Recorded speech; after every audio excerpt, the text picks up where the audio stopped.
Tidak ada, hanya dalam sidang Kabinet Paripurna saya sampaikan bahwa program Presiden terpilih harus sudah dimasukkan dalam rencana anggaran 2025 supaya Presiden terpilih menjadi lebih cepat dan lebih mudah dalam nanti penganggaran, tidak kembali lagi mengajukan anggaran kepada DPR. Habis nggak kalau segini? Habis nggak? Habis atau kebanyakan?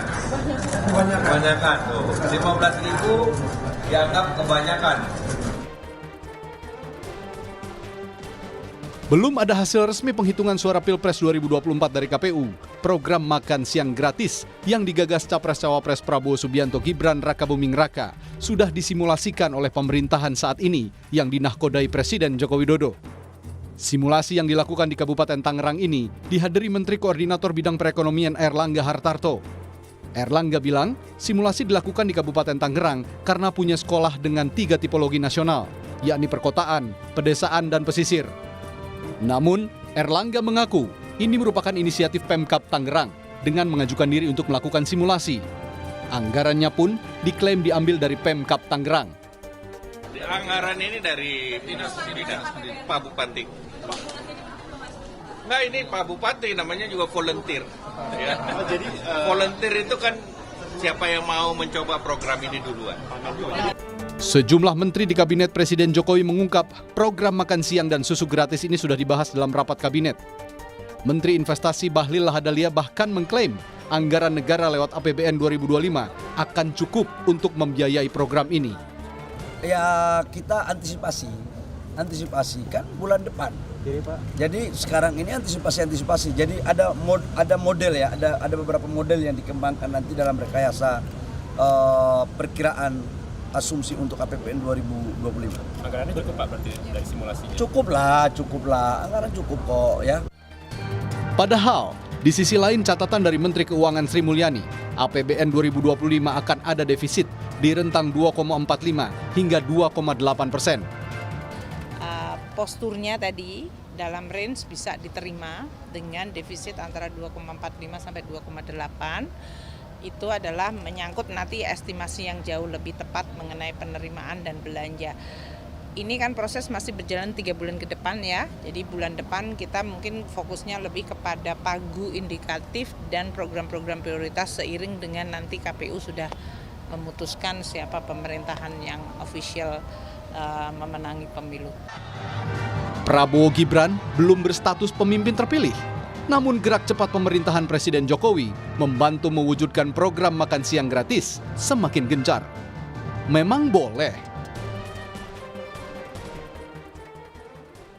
Saudara, belum resmi siapa yang menjadi presiden dan wakil presiden terpilih, tapi ini program makan siang gratis yang digagas oleh Prabowo Gibran sudah disimulasikan hari ini. Emang boleh? Nah, kita bahas memang boleh, etis dan juga tidaknya bersama dengan dosen ilmu politik Fakultas Ilmu Sosial dan Politik Universitas Indonesia, ada Aditya Perdana.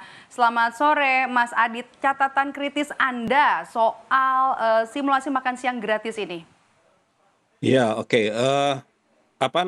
Dari sisi sebagai bagian dari program kampanye yang kemarin sedang sampaikan oleh paslon nomor 02 ini adalah kita memang kekurangan informasi gitu ya. Itu satu. Yang kedua adalah memang hari ini kita bisa pahami situasi di mana KPU belum menetapkan terkait dengan siapa yang memenangkan Pilpres gitu ya. Dan pada sisi yang lain terjadi memang ada usaha yang dipersiapkan oleh pemerintah gitu ya. Meskipun tadi sudah diklarifikasi oleh Pak Menko Airlangga bahwa ini inisiatif yang dilakukan oleh Kabupaten Tangerang gitu ya. Tetapi ini kan menunjukkan bahwa pemerintah sedang menyiapkan itu. Ini yang menurut saya adalah sesuatu yang seharusnya bisa ditahan dulu gitu ya sampai pengumuman. Menurut Anda apa KPU inisiatif itu. dari Kabupaten Tangerang ini sebagai lanjutan dari apa yang dibahas dalam rapat kabinet itu kemarin, juga rapat paripurna kabinet yang membahas juga soal makan siang gratis? Iya, artinya kan kemarin pembahasan di istana dan kemudian ini dilanjutkan dengan simulasi. Dalam pandangan saya seharusnya bisa untuk ditahan dulu gitu ya, paling tidak sampai hasil rekapitulasi penghitungan suara di KPU itu selesai dilakukan, sehingga kemudian kita punya keyakinan secara penuh manakala di mana ada banyak komplain, ada banyak pelanggaran yang disampaikan oleh paslon lain ya 01 dan 03 yang perlu mereka harus lakukan dan berproses di dalam perselisihan hasil sengketa. Jadi dalam pandangan saya apa yang dilakukan ini seharusnya tidak segera gitu ya. Jadi paling tidak bisa dimulai gitu ya kalau memang itu sudah bisa dieksersis itu ya setelah penetapan dari KPU gitu ya. Bahkan penghitungan suara untuk tingkat nasional aja baru dimulai kemarin ya Mas, dan ini masih tinggal hitungan 20 hari lagi. Kenapa seburu-buru itu untuk segera mencoba program unggulannya dari pasangan Prabowo Gibran yang sebenarnya itu masih bakal akan dilakukan di pemerintahan selanjutnya? Ya, ada dugaan, ini menurut dugaan saya yang nanti mungkin perlu diklarifikasi oleh kalangan internalnya Prabowo Gibran ya. Karena bisa jadi mungkin ada kendala terkait dengan penganggaran ya, yang memang sudah dicoba dielaborasi atau didiskusikan oleh beberapa pihak lalu ya. Karena anggaran yang terbilang besar 400 triliun itu memang jadi sebuah kontroversial, Mbak. Jadi tapi ketika misalkan dilihat secara spesifik hanya untuk Rp15.000 per kepala gitu ya per hari memang terlihat kecil gitu ya. Tapi kemudian ini ketika diakumulasikan secara masif banyak gitu ya, ini akan jadi kontroversial karena tentu hitungan-hitungan secara ekonomi dan juga kondisi sosial juga tentu harus diperhatikan. Dan ini menurut saya perlu exercise yang banyak secara teknokratisnya dan menurut saya bisa jadi ini tidak mudah di kalangan para pendukung intinya paslon 02 gitu untuk mengeksersis gitu. Karena dugaan saya karena ini kemarin pada waktu kampanye itu mereka tidak punya cukup waktu bisa melakukan simulasi, exercise, hitungan-hitungan ya karena memang relatif tidak banyak dibicarakan kan kemarin. Tapi soal makan siang. Anda menduga secara politis nih, Mas Adit, apakah ini adalah langkah yang dilakukan untuk memudahkan dan juga memuluskan kerja dari pemerintahan selanjutnya? Dugaan saya begitu ya, karena memang kan ini kan seperti yang juga kita perhatikan agenda dari keberlanjutan yang disampaikan dari pemerintahan Pak Jokowi kepada Pak Prabowo gitu ya. Cuma masalahnya adalah publik terlihat masih mendapatkan informasi yang simpang siur ketidaksiapannya, kontroversinya dan sebagainya. Sehingga kemudian ketika ditanya apakah ini visible atau tidak dilakukan untuk tahun depan misalkan. Bahkan waktu itu kita juga dengar kan bahwa itu ingin dilakukan pada tahun 2019 di akhir masa jabatan. Jadi ini yang kemudian menjadi kontroversial dan saya duga ini akan menjadi bahan pertimbangan mereka untuk di-exercise dalam waktu cepat gitu ya, dalam waktu dekat ini. Padahal menurut saya ini masih ada cukup waktu ya setelah penghitungan suara selesai dan kemudian masih ada waktu juga untuk bisa mensupervisi mengganti gitu ya anggaran di tahun 2025 misalkan. Jadi tetapi memang secara politik tidak mudah karena kekuatan politiknya nanti kan relatif terbelah ya. Dan tidak sesolid kalau misalkan di tahun pertama tidak ini mudah, kan tidak tapi lazim nggak sih Mas ini dilakukan di tengah pemerintahan yang sekarang ini masih bergulir? Masalahnya adalah kekuatan politiknya kan tidak sama, Mbak. Kekuatan politik antara paslon 02 dan pemerintahan Pak Jokowi itu tidak sama. Artinya kalau kemarin kita lihat pada masa Pak Jokowi di sana masih ada PDIP, masih ada Nasdem, PKB. Nah, hari ini kan mereka tidak gabung di dalam paslonnya 02. Nah, ketika itu dibicarakan di parlemen, di DPR gitu ya, tentu ini pasti akan ada penolakan dan itu tidak akan mudah untuk bisa memproses itu dalam waktu dekatnya. Jadi dugaan saya ada sisi politiknya nanti di parlemen, Mbak, di DPR. Ketika ini nanti anggaran disahkan, anggaran ini kemudian dibicarakan di lobby-lobby macam. Di sana yang akan jadi untuk menghindari friksi-friksi itu nanti akan dibahas di parlemen. Sekarang barulah dimulai, transisinya dimulai sekarang, begitu Anda melihatnya? Ya, dugaan saya begitu ya. Karena ini kan yang sedang mereka pikirkan karena problemnya cukup banyak ya terkait dengan makan siang gratis ini. Bukan hanya soal angkanya yang kontroversial, tetapi efektivitas ketika ini dijalankan secara pasif gitu ya di ratusan ribu sekolah atau jutaan sekolah dan melibatkan puluhan juta atau ratusan juta siswa ya secara rutin tiap hari, itu angkanya memang fantastis, Mbak. Dan tentu juga orang juga punya praduga yang macam-macam, apalagi ini anggaran negara ya, soal korupsinya, soal penyelewengannya dan sebagainya, itu yang juga mungkin menjadi perlu perhatian secara bersama dan kita perlu kritis juga terkait dengan ini gitu ya.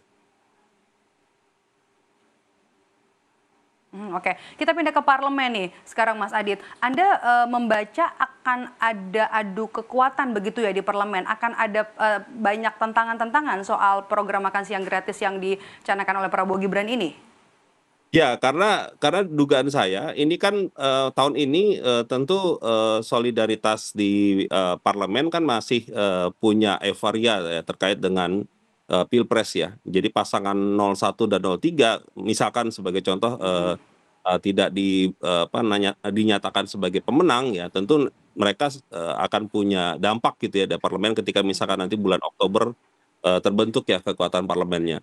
Sehingga dugaan saya ini juga pasti akan ada pertentangan ya, ada friksi di antara itu. Sehingga dari sisi komposisi kan kita bisa lihat itu bahwa nanti kemungkinan paslon 02 ini dukungan real di parlemennya kan relatif tidak sebesar misalkan gabungan 01 dan 03 gitu ya. Nah, ini yang mungkin menjadi bahan ya untuk dipersiapkan dari pihak yang dalam tanda kutip oposisi untuk bisa menyampaikan bahwa kebijakan seperti ini belum tepat atau belum pas dan segala macam, mungkin bisa direview dan sebagainya. Jadi akan ada banyak argumen yang disampaikan oleh pihak oposisi dalam konteks itu, dan bisa jadi ini program yang dianggap bisa lancar dilakukan tahun ini itu tidak mudah untuk bisa dilakukan tahun ini, bukan tahun depan misalnya, itu tidak mudah untuk bisa dilakukan. Jadi memang hitungannya banyak ya perhitungannya. Oke, kita bicara soal ini kan jadi salah satu janji politik ya, program makan siang gratis. Ini bisa jadi salah satu janji politik dari pasangan Prabowo Gibran yang bakal terrealisasi karena sudah start dari sekarang nih, bahkan sebelum ada pengumuman dari KPU. Iya, sebagai sebuah komitmen sebenarnya tidak ada masalah gitu ya. Artinya memang itu kan sebagai janji memang harus dilakukan. Ketika orang berjanji ya dia harus bisa dikerjakan gitu ya. Cuma masalahnya adalah soal timingnya, waktu ya. Apakah mungkin memang waktunya itu tepat dibicarakan pada tahun ini, pada waktu ini, pada bulan ini, manakala keputusan itu belum ada gitu ya. Keputusan terkait dengan hasil pemilunya itu belum ada, sehingga ini orang mungkin akan berpikir apakah ini lazim atau tidak gitu ya. Padahal kalau misalkan mau dilihat dan diukur gitu ya, tentu kepantasannya itu akan bisa dilakukan kalau memang yang bersangkutan dalam konteks ini paslon 2 memang sudah dinyatakan sebagai pemenang gitu ya. Tapi ini yang jadi persoalannya. Sehingga ketika itu sudah, maka kemudian ya dia punya kesempatan untuk bisa mengeksersis itu gitu ya kepada publik, apalagi bisa terkoneksi langsung dengan pemerintahan yang sekarang ya. Sehingga itu bisa menjadi bagian dari transisi pemerintahan gitu ya. Tapi kalau sekarang kan susah untuk mengatakan ini bagian dari transisi atau bukan. Itu kan pertanyaannya. Jadi kalau sekarang tuh jadinya kayak kesannya terlalu terburu-buru gitu ya untuk langsung menjalankan program makan siang gratis. Terima kasih, kita tunggu nanti seperti apa realisasinya. Terima kasih sudah bergabung bersama kami di program Rumah Pemilu hari ini, dosen ilmu politik Visipol UI, Mas Aditya Perdana. Sehat selalu Mas Adit.